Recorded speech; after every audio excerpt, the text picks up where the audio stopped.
So the story might start like a proper romance, where you meet at a ball and you have a dance. Or the story might start in the modern manner, where you meet at a club, both absolutely langered.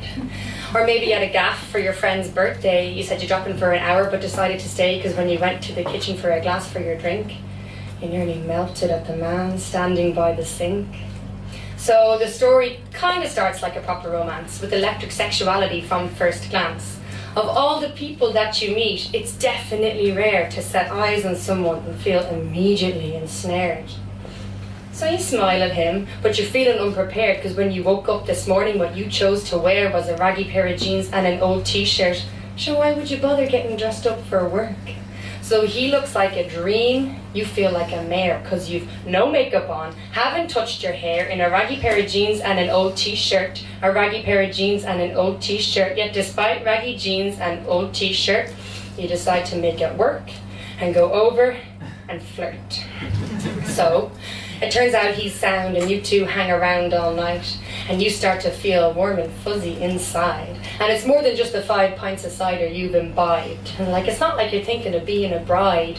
I mean, you don't even usually back for his side, but it's more like you can feel your mind start to fantasize that one day you and he might get a coffee.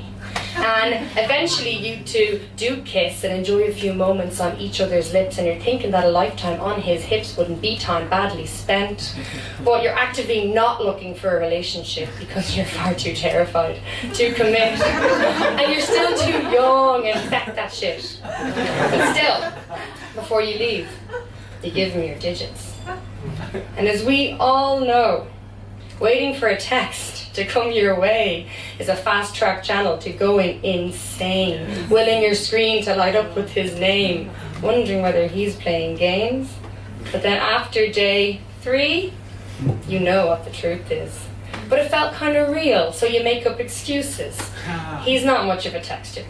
His phone broke. He's busy at work. He might have had a stroke. Searching for excuses and ignoring the truth that he's just not that into you. And you want to text him first, but the girls say, no, you've got to consider the male ego. But in the pub one Friday after you've had a few, you compose the kind of message he could not misconstrue. When he doesn't write back, he's not playing cool. It's because he's just not that into you. But then he adds you on Facebook, and you think it's a sign that you both had wrong numbers this entire time.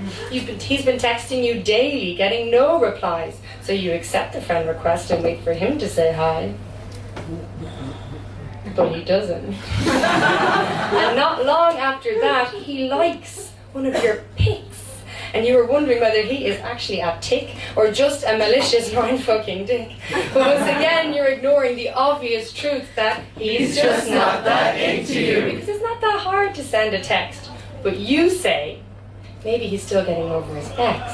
Or maybe he's really religious and can't have sex and knew that if he spent time with a goddess like you, he would be too tempted. Because you're willing to think of any excuse except that he's just not that into you. So you call him a dickhead and Egypt a fool, claim that parts of him are minuscule. But you won't ever know that to be false or true, because there isn't going to be a rendezvous, because he's just not that into you. Je know.